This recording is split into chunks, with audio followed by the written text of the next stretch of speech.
Assalamualaikum anak-anak, ketemu lagi dengan pembelajaran IPA pertemuan kedua pada materi sistem organisasi kehidupan. Pada pertemuan pertama kemarin kita sudah membahas tentang sel, bahwa sel adalah unit terkecil dari makhluk hidup. Hari ini kita membahas tentang jaringan, bahwa jaringan adalah kumpulan sel yang memiliki bentuk dan fungsi yang sama. Artinya beberapa sel ini membentuk kumpulan, kemudian melakukan fungsi yang sama. Misalnya ini adalah sel ke-1, sel kedua, ketiga dengan bentuk dan fungsi yang sama. Ini membentuk misalnya jaringan kulit. Kalau ini satuan sel darah, ini nanti bergabung dalam sel darah. Ada sel darah merah, ada sel darah putih, dan ada trombosit.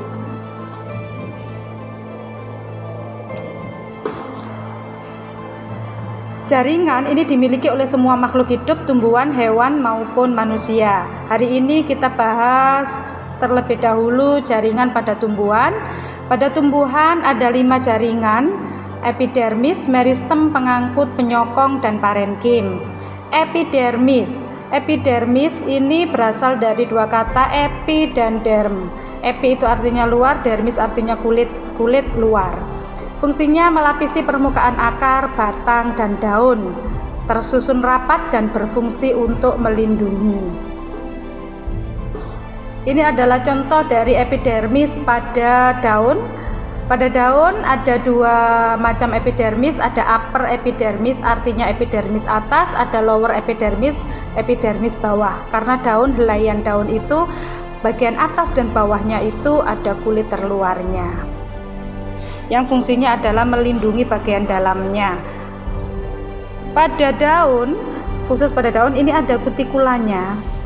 Jadi pada epidermis ada kutikula seperti lapisan lilin, ini yang berfungsi agar ketika terjadi hujan ada air tidak langsung masuk ke dalam, tetapi dia hanya lewat sehingga tidak mempengaruhi konsentrasi air di dalam daun.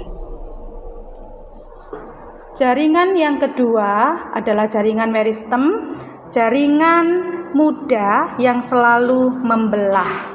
Jadi ini berada pada embrio, karena embrio itu cikal bakal dari organisme. Ini selalu membelah melakukan pertumbuhan. Kemudian pada ujung akar, ujung batang, dan juga kambium melakukan pertumbuhan, memanjang, membesar, dan lain-lain. Kemudian yang ketiga adalah jaringan pengangkut. Jaringan pengangkut ini kalau pada tumbuhan ini contohnya adalah xilem dan phloem. Xilem ini fungsinya mengangkut air dan garam mineral dari akar ke daun, sedangkan phloem mengangkut hasil fotosintesis. Ini adalah jaringannya. Vascular tissues ini adalah jaringan pembuluh, ada xilem, ada phloem. Ini xilem yang di sini dibedakan warnanya agar kalian bisa melihat lebih jelas. Xilem ini adalah tugasnya mengangkut air dari dalam tanah, dari air pada akar naik ke batang, kemudian ke daun, masuklah ke xilem daun. Jadi ini masih bersambungan dengan xilem yang ada di batang dan di akar. Jadi air tanah masuk ke akar melalui xilem, kemudian masuk ke xilem batang sampai ke xilem daun. Ini phloemnya yang berfungsi untuk mengangkut sari makanan yang dihasilkan pada jaringan palisade.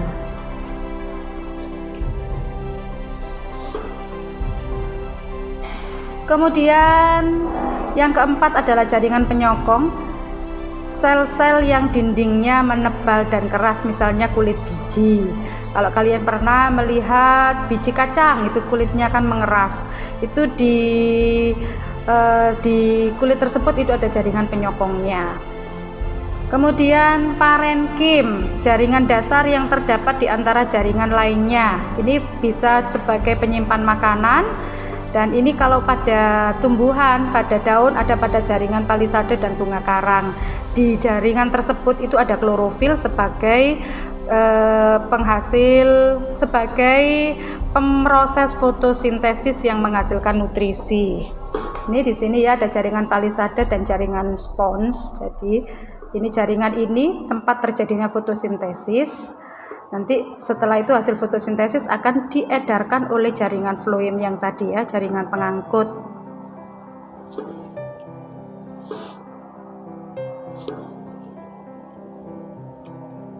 Ini kalau pada batang, ini yang kita lihat ini adalah monocot root. Jadi ini pada akar monokotil. Ini epidermisnya bagian luar. Ini epidermisnya bagian luarnya. Kemudian ini ada floem, ada xilem. Ini letaknya tak beraturan karena ini adalah monokotil. Kemudian ada kortek. Kalau kita tadi bilang jaringan parenkim, ini di sini kortek, ini jaringan pengisinya, jaringan kayunya. Ya, dan lain sebagainya. Ini ada endodermisnya, kemudian ada pitnya, ada perisikelnya. Ini sebagai bagian dari endodermis. Kita masuk pada jaringan pada hewan. Jaringan pada hewan ada 5 juga, ada epitel, otot, syaraf, jaringan ikat, jaringan penyokong atau penunjang. Kalau tadi kita di tumbuhan kita kenal sebagai jaringan epidermis, tetapi kalau pada hewan epitel, telium ya. Jadi ini kulit luarnya, tapi pada hewan epi luar, telium sama dengan tadi kulit luarnya. Kita mulai.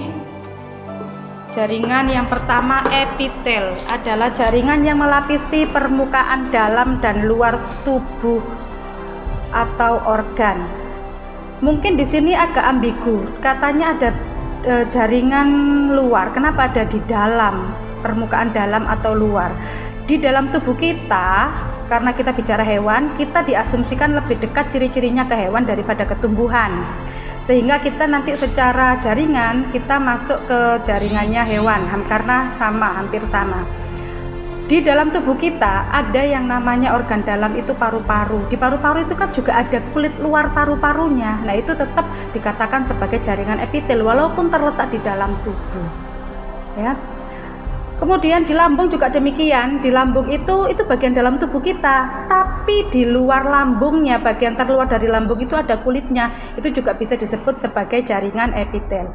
Bentuknya macam-macam. Kalau ini pipih atau gepeng. Nih ya. Kalau sudah bertumpuk begini, kalau ini sudah menjadi kumpulan bentuk pipih ya. Ini bentuk kubus. Kemudian ini bentuk batang atau silinder. Ini transisinya antara bentuk kubus ke bentuk batang. Ini adalah bentuk dari jaringan epitel. Yang kedua adalah jaringan otot, tersusun atas sel-sel otot yang lentur. Yang ingin diingatkan di sini, jangan pernah mengira bahwa otot itu adalah pembuluh darah yang biasanya ketika ditanya otot itu mana, otot itu mana.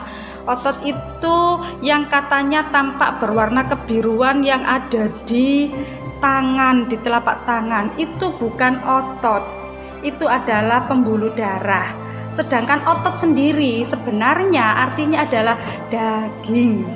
Otot itu adalah daging. Jaringan yang aktif bergerak ya. Ketika bergerak itu bersifat aktif karena apa? Bisa memendek atau memanjang. Otot yang kita kenal ada 3, ada otot lurik, ada otot polos, ada otot jantung. Apa beda ketiganya? Otot lurik namanya saja lurik, maka warnanya di sini antara satu dengan yang lainnya kan tidak sama. Artinya ototnya itu adalah warna gelap terang. Itu otot lurik. Ya, gelap terang. Kalau otot polos, jangan bilang warnanya polos, bukan. Otot kan itu agak keping-pingan, jadi warnanya cenderung sama pink, jadi tidak ada gelap terang. Walaupun ini sepertinya tampak ada gelap terang, tapi ini sebenarnya warnanya hampir sama, polos. Ya. Kalau otot jantung, nanti kita bahas setelah ini. Kita perbedaan dua otot ini dulu. Secara warna seperti itu, ini gelap terang, ini polos. Inti, kalau otot lurik ada di tepi, kalau otot polos ada di tengah. Cara kerja, kalau otot lurik ini cara kerjanya sadar, kalau otot polos cara kerjanya tak sadar. Kenapa seperti itu? Otot lurik ini melekat pada tulang. ini akan bergerak ketika otak memerintahkan secara sadar. Oh, pukul dia. Oh, kamu dimarahi gurumu, memerahlah pipimu. Maka otot-otot di situ akan menghantarkan gerakan senyumlah, kamu dipuji. Maka ketika otot bibir ini membentuk garis senyum, itu artinya otot lurik di bibir ini bekerja secara sadar atas perintah otot. Oh, kamu dipukul, senyumlah, jangan ikut memukul ya. Maka itu juga perintah dari otak untuk otot lurik. Tapi otot polos ini cara kerjanya tak sadar. Ini letaknya berada di organ dalam. Contohnya paru-paru. Pernahkah otakmu memerintahkan paru-paru, oke, bernafas sekarang, oke, bernafas nanti? Tidak pernah. Ini cara kerjanya adalah tak sadar. Dia akan bekerja sesuai dengan kebutuhan tubuh. Jadi tanpa disadari oleh tubuh. Seandainya otot polos ini harus bekerja secara sadar, maka akan fatal akibatnya ketika kita lupa memerintahkan otot pada paru-paru untuk bernafas. Kemudian bedanya sekarang otot jantung. Otot jantung ini secara fungsi dan ciri-ciri ini memadukan antara otot lurik dan otot polos. Untuk warna, otot jantung ikut dengan otot lurik, gelap terang, gelap terang, gelap terang. Tetapi untuk fungsi dia ikut otot polos, yaitu fungsinya cara kerjanya adalah secara tak sadar. Ada di mana otot ini? Ototnya namanya otot jantung, dia berada di jantung. Jadi kita tidak perlu memerintah jantung untuk ayo jantung, ketemu guru yang killer, berdegup kencang. Tidak perlu, karena dia akan berdegup kencang dengan sendirinya. Yang ketiga adalah jaringan syaraf. Ini tersusun atas sel-sel syaraf. Apa sih sel-sel syaraf itu? Sel-sel syaraf ini yang menghantarkan rangsangan di tubuh kita. Bagian-bagian dari sel saraf itu secara biologinya namanya neuron. Bagian-bagian dari sel saraf itu adalah dendrit. Dendrit ini adalah juluran pendek yang fungsinya membawa rangsangan dari luar masuk ke dalam badan sel. Di dalam badan sel ini ada inti sel yang akan mengatur seluruh kerja syaraf. Akson adalah juluran panjangnya yang nanti akan menghantarkan rangsangan dari satu sel saraf ini ke sel saraf yang lain melalui sinapsis pertemuannya. Jadi ketika seseorang misalnya mielin ini adalah bagian dari akson yang nanti seperti mielin ini sebagai pemercepat dari rangsangan itu untuk melewati akson ini, jadi dipercepat, jadi seperti katalisnya ya.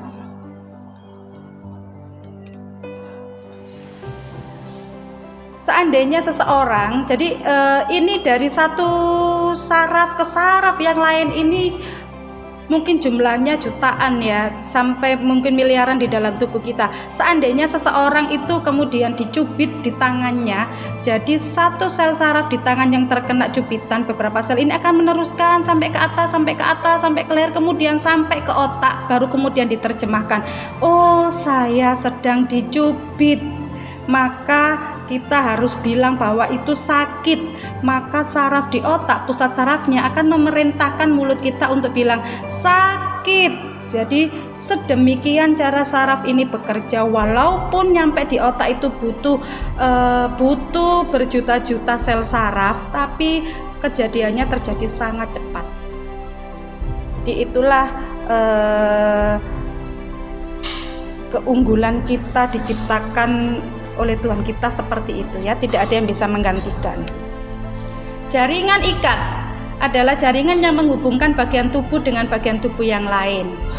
Misalnya ligamen, tendon, dan ini jaringan ikat. Kalau kita punya tangan, kalau dilihat dalamnya, jadi seperti ini jaringan ikat ya, jadi mengikat antara tulang ini dengan tulang yang ini. Ini adalah tulang, berarti tulang pergelangan ya. Kemudian antara ruas per ruas ini juga disambungkan oleh jaringan ikat. Atau kalau mau lebih jelas itu, kalau misalnya kita pernah melihat ayam yang dibelah bagian dalamnya itu seperti ada jaringan yang berwarna agak keputih-putihan itu yang mempertahankan organ-organ yang ada di dalamnya. Misalnya di dalam perut ayam itu ada ampela, ada hati, kemudian yang lain-lain. Itu kalau kita mau ngambil kan seperti ada jaringan-jaringan yang mempertahankan, jadi tetap mempertahankan dia berada di posisinya, itu namanya jaringan ikat ya. Jadi putih-putihnya itu. Yang kelima adalah jaringan penyokong. Fungsinya adalah memberi bentuk tubuh, melindungi tubuh dan menguatkan tubuh. Ini terdiri dari tulang rawan dan tulang sejati ya. Ini compact bone, ini tulang sejatinya, ini adalah tulang rawan. Ini yang memberi bentuk tubuh atau jaringan penyokong. Seandainya di dalam tubuh kita tidak ada tulangnya, maka tubuh kita akan sama seperti baju yang tidak dipakai oleh manekin, jadi ngelombrok ya. Jadi jaringan penyokong ini hanya memberi bentuk pada tubuh. Oke, demikianlah anak-anak pembelajaran pada hari ini tentang jaringan. Kita ketemu lain kali kita ketemu di pertemuan yang akan datang dengan sub selanjutnya, yaitu tentang organ dan sistem organ. Terima kasih. Assalamualaikum warahmatullahi wabarakatuh.